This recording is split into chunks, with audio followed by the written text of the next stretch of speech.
어릴 적 어머니를 여의고 홀로 살아가는 료. 그는 남들이 부러워하는 명문대생이지만 일상에서도 여자에게도 따분함을 느끼고 있었습니다. 바에서 알바를 하던 료는 호스트 친구의 소개로 미도 시즈카라는 연상의 여자를 알게 됩니다. 그녀의 행동 하나하나에 료는 이제껏 느껴보지 못한 새로운 느낌을 받습니다. 하지만 친구의 손님이니 이내 관심을 끄게 되죠. 일을 마치고 돌아가는 료.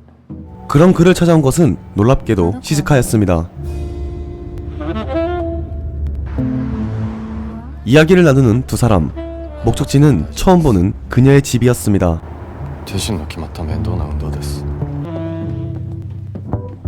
그녀의 집에 도착해서 분위기를 잡는 료. 하지만 시즈카는 스킨십을 거부하며 충격적인 제안을 하는데요. 그것은 일종의 테스트였습니다. 그 테스트의 결과는 총 10,000엔. 곧이어 시즈카는 료에게 자신의 클럽에서 콜보이를 해보지 않겠냐고 제안합니다. 시급은 제일 낮은 등급인 100,000원. 무료한 일상을 보내던 그는 고민을 하게 됩니다.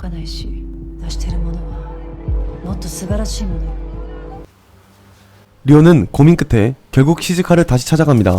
콜보이가 되기로 한 것이죠.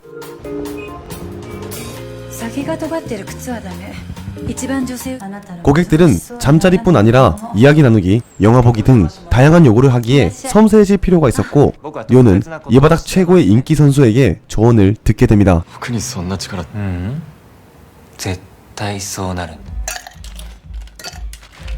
옳은 관계와 값을 매길 수 없는 강한 끌림에 대하여 고민하는 료. 일을 시작한 지 하루가 지났을 때 시즈카에게서 연락이 왔고 모든 준비를 끝낸 그는 약속 장소로 나가게 되죠.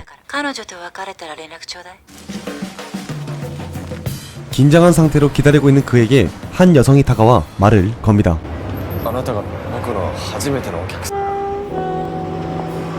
처음 그를 부른 건 연상의 손님. 둘은 어색한 분위기 속 이런저런 얘기를 나눴고 그렇게 그 자리는 끝이 납니다. 자신이 실패했다고 생각하는 료. 하지만 시즈카는 고객이 너무 만족했다고 연락이 왔다며 그를 칭찬하게 되죠. 그렇게 두 번째 만남이 시작됩니다.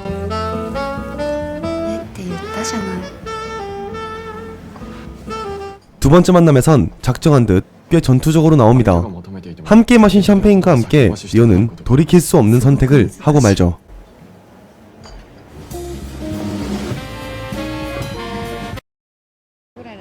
한 번이 어렵지 그 뒤로는 순조로웠습니다. 그는 한 달치 알바비를 하루 만에 벌었고 시즈카는 일을 생각보다 너무 잘하고 있다며 료에게 아낌없는 칭찬을 선사합니다. 그렇게 그는 연상의 여자들을 만나 그들의 판타지를 충족해줬고 짧은 시간 만에 이쪽 바닥에서 조금씩 이름을 알리기 시작했습니다.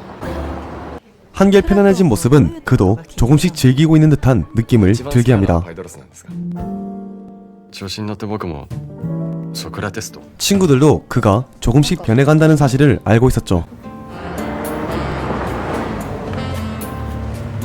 그날 저녁 료와 시즈카 그리고 그녀와 늘 함께 있는 사쿠라, 이렇게 셋은 간단하게 맥주를 한잔하는데 료는 그 자리에서 어릴 적 어머니를 여의고 생긴 상처에 대해서 힘겹게 말을 꺼냅니다. 그리고 그 상처는 그가 연상을 만날 때 알 수 없는 감정이 들게 만들었죠. 그날 그는 시즈카의 품속에서 아이처럼 펑펑 울고 맙니다. 시즈카-산.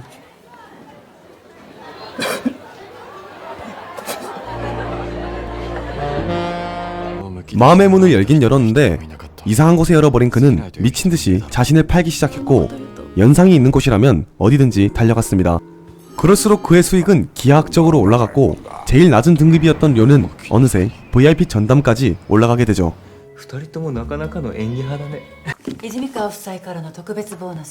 그맘때쯤 친구들은 료가 어떤 걸 하고 다니는지 알아버렸고 실망한 친구들과 료는 크게 다투게 됩니다.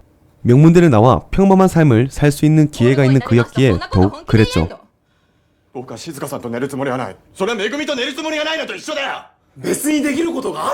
하지만 료는 멈추지 않고 다음 콜도 받아버립니다.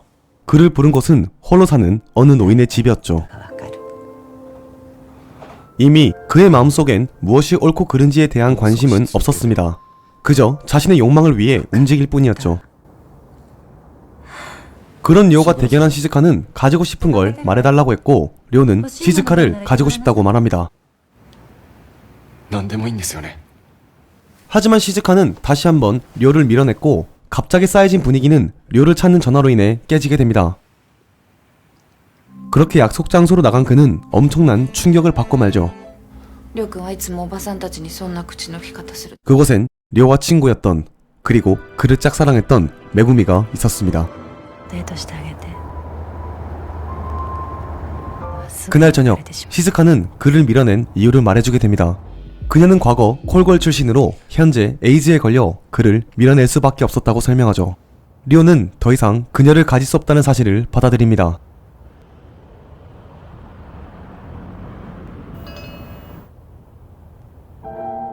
사쿠라는 시즈카에 편지를 전해주는데 그곳엔 클럽이 조사를 받게 되어 시즈카 역시 조사를 받고 있는 상태라고 말했고 모든 서류와 정보는 없앴으니 걱정 말라는 내용이었습니다.